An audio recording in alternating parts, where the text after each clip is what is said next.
Voltando à história da via Frantígena com relação ao controle, né? Porque nesse caminho a gente tem... Aí vem, né? No caminho tem o que nós controlamos e o que nós não controlamos.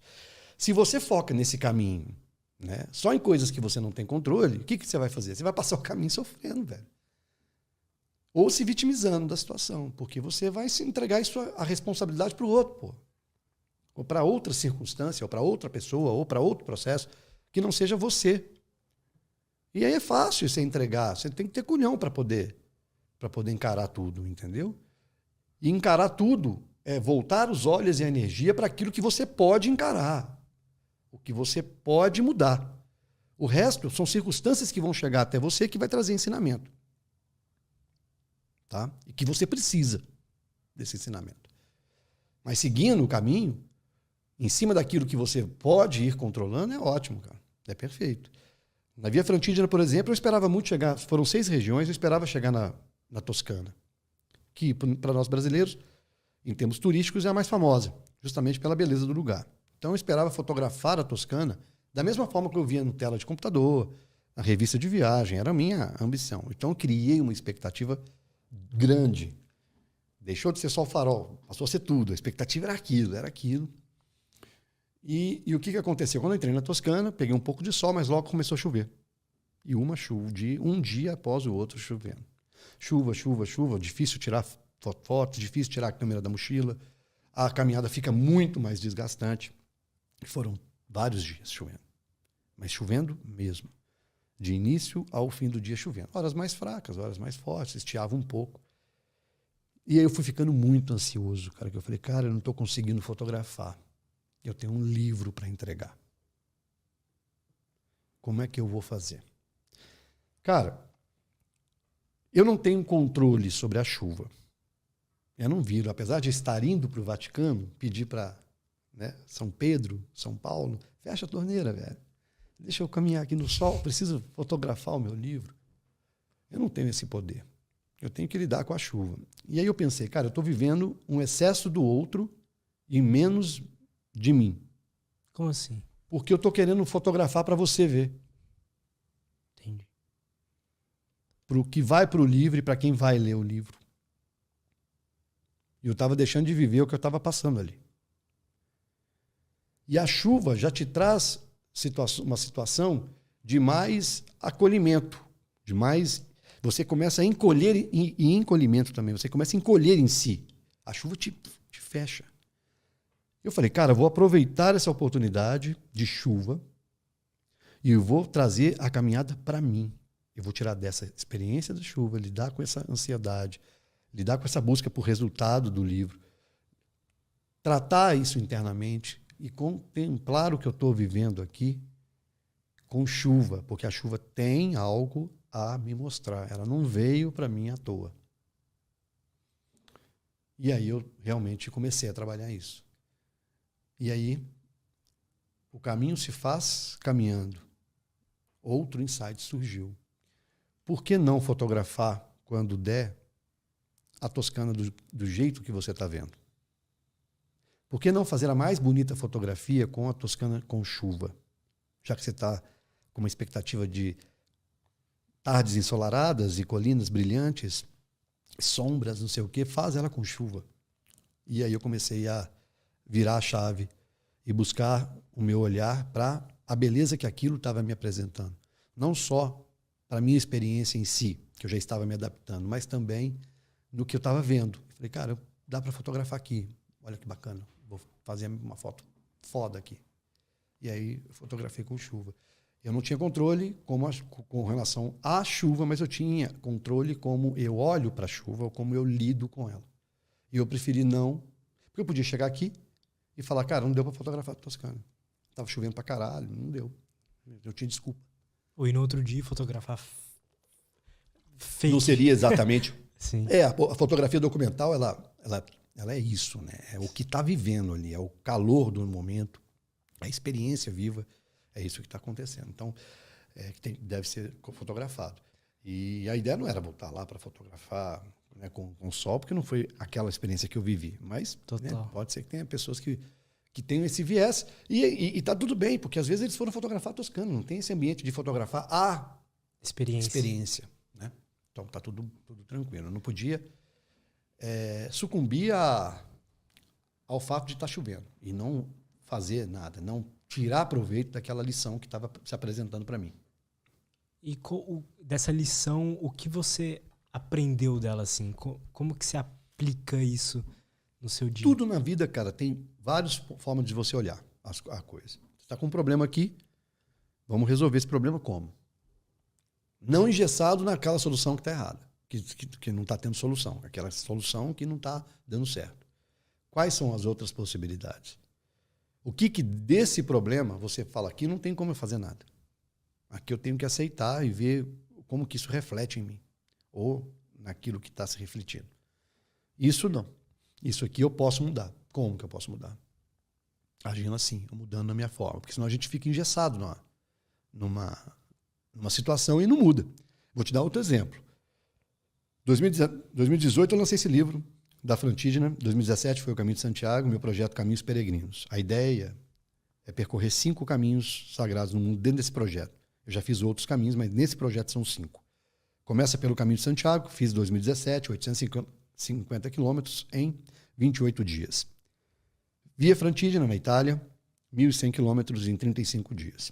Terceira etapa, Japão, Ilha de Shikoku, rota dos 88 templos budistas, 1.400 quilômetros em aproximadamente 48 dias.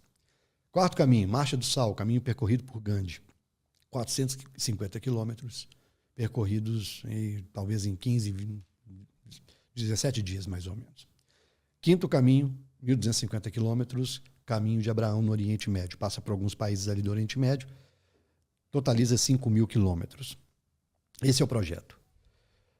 2017, Caminho de Santiago, 2018, Via Frantígena, 2019, nascimento do meu segundo filho, não fui, resolvi não ir, já tenho um outro filho, então não quis me ausentar, o Japão é longo, ficar muito tempo fora. 2020, pandemia. 2020, pandemia, 2021, pandemia. E aí, 2022, vou realizar. Eu já tinha tentado, porque a gente, na época da pandemia, a gente tinha ideias, né? Assim, não, vai abrir. E eu fui adiando. Sim. 2022 eu estava muito otimista para a abertura do Japão. E o Japão é o único país que não abriu. Até agora. E eu tenho uma janela, porque eu não posso continuar a caminhada a partir do dia 5 de dezembro por causa da questão da neve. As montanhas ficam nevadas, não dá para atravessar. Eu teria que ir até outubro. Não tem previsão de abertura. Cara, até então, eu não podia fazer nada. Até lá em 2021, o mundo estava parado. Esse ano, não. O Japão está parado. Eu troquei a etapa. Eu vou para a Índia agora, dia 20 de setembro. Eu tive que mudar tudo, começar do zero os estudos, começar do zero a pesquisa, começar do zero a captação de recurso financeiro. Que é o do Gandhi. Virar, que é o do Gandhi, que é um caminho mais curto.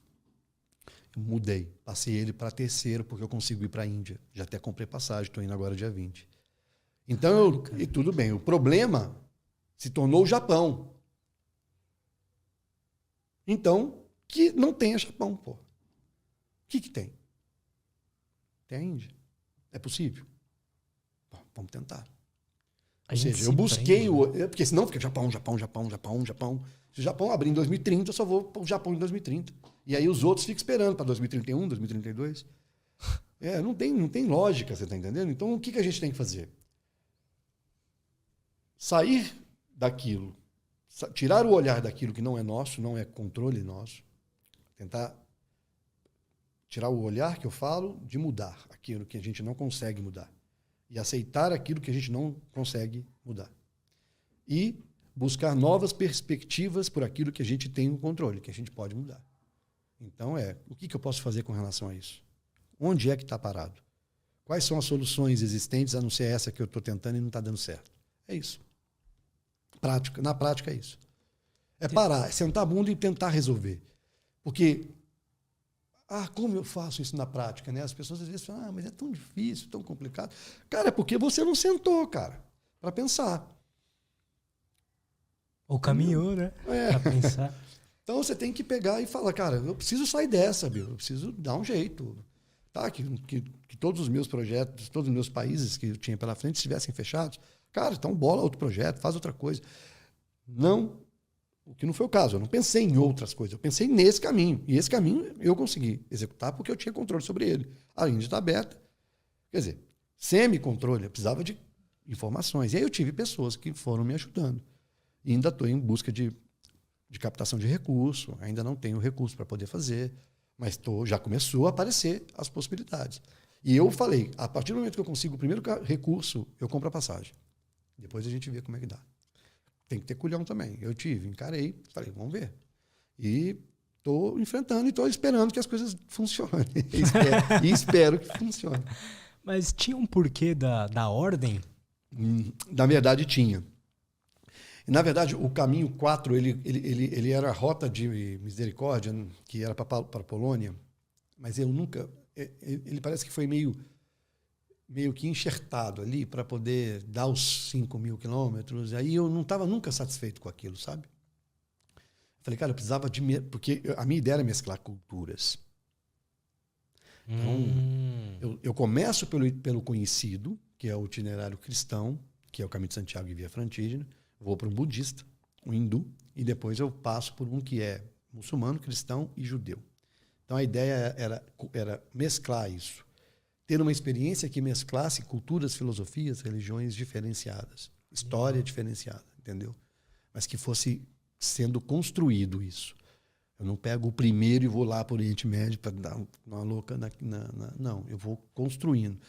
Me entendendo no processo da caminhada, do movimento, me entendendo no processo de uma longa jornada com um itinerário X ou Y, e vou saindo da minha esfera de conhecido, que é o cristão, a gente sabe quais são os santos, eu frequento a igreja, entendeu? Então, tipo assim, é o meu universo, né? Eu sou católico, então agora não, eu estou indo para outra esfera, eu estou indo para aquilo que não é mais o meu campo. E significa que eu vou caminhar como um hindu? Lógico que não. Ele tem outra percepção de vida, ele tem um conceito diferente, ele tem uma cultura diferente, ele tem um DNA diferente, mas vou tentar ver o que é esse caminho para ele. O que é isso dentro dessa conjuntura no qual ele está inserido? Ah, eu sou um budista para fazer... Não, mas eu quero tentar.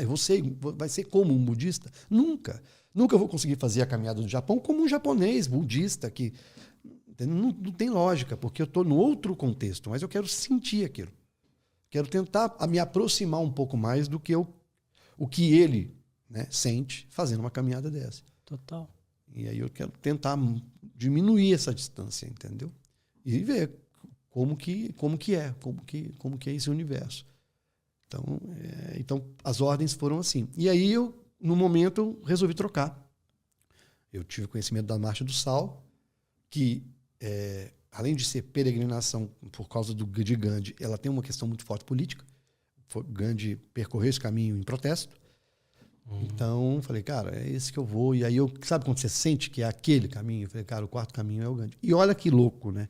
Ele foi o último a entrar, ele substituiu uma rota e agora ele é a próxima que eu estou fazendo por circunstâncias do projeto ter paralisado aí no andar da carruagem. Mas tinha algum motivo de por que ele era o quarto? Ou por que o quinto é o quinto? Por que o terceiro é o terceiro? Não, o grau de dificuldade também, né? O hindu é muito diferente, né? Eu estava pensando, por mais que ele seja curto, o universo da Índia é outro. É meio caótico. Né? Que eles entendem. Verdade, cara. Eles entendem. Para ele aquilo é tudo normal. Para nós não. Entendeu? E o último, ser Oriente Médio, é questão de realmente árido. Ali tem um conflito religioso. Por mais que o caminho de Abraão é um caminho da paz, porque ali Abraão é reconhecido pelas 3 religiões, então ele tem esse nome, inclusive, de caminho da paz. Mas, de certa forma, eu estou num ambiente muito diferente, né? E, de certa forma, um pouco arriscado. Então, ele foi colocado por último, porque até lá eu ganho bagagem, eu ganho experiência, eu ganho rodagem, vamos dizer assim, para tudo. Não só para andar, mas para entender o que está acontecendo, lidar com algumas diferenças que podem existir. Total. E eu achava que o budismo seria uma coisa mais próxima, porque eu gosto do budismo, já li coisas de budismo. Então, o budismo estava mais próximo da minha realidade. Por mais que fosse um caminho de 1.400 quilômetros, mas isso é físico. Isso treina. Entendeu? Faz sentido. Isso, mas aí eu alterei justamente por causa disso. E se você olhar, quando eu falo que a circunstância às vezes canaliza, para uma coisa que é benéfica no futuro, passar por esse caos antes de chegar no Japão pode ser extremamente importante para o meu entendimento. É como se eu estivesse num mundo que está com o caos e a ordem sendo formada. Para um que é a ordem. O Japão é a ordem. E apesar de ser Oriente, ele é bem Ocidente também. Não, né, o Japão. e eles são e é tudo assim, eles são conservadores, é uma coisa que funciona. Então, seguro, não sei, né? é seguro. A Índia também é. A Índia também é seguro? Também é seguro. Isso aí, todos os contatos meus falaram, não, pode ir tranquilo, que a segurança é uma coisa que... O hindu, ele é muito próximo, ele é muito... O indiano, né? Ele é muito caloroso e tal. Então, você não vai, com relação à segurança, você não vai ter problema. Com relação ao tratamento das pessoas, você não vai ter problema. O custo é mais baixo também. Então, assim, eu fui muito encorajado para poder fazer essa troca diante dessas circunstâncias. Mas, olhando por essa esfera do entendimento da coisa, eu vou dar um passo muito importante para chegar no Japão depois. Entendeu? E eu ainda estou... É que eu falei, ainda estou em construção, em processo de construção dessa mudança. Então, o processo de entendimento faz parte desse processo de construção. Gostou desse corte? Espero que sim. Se você quer receber mais conteúdo sobre desenvolvimento pessoal, saúde mental e autoconhecimento, não esquece de se inscrever aqui no canal, beleza? Valeu, até a próxima e tchau!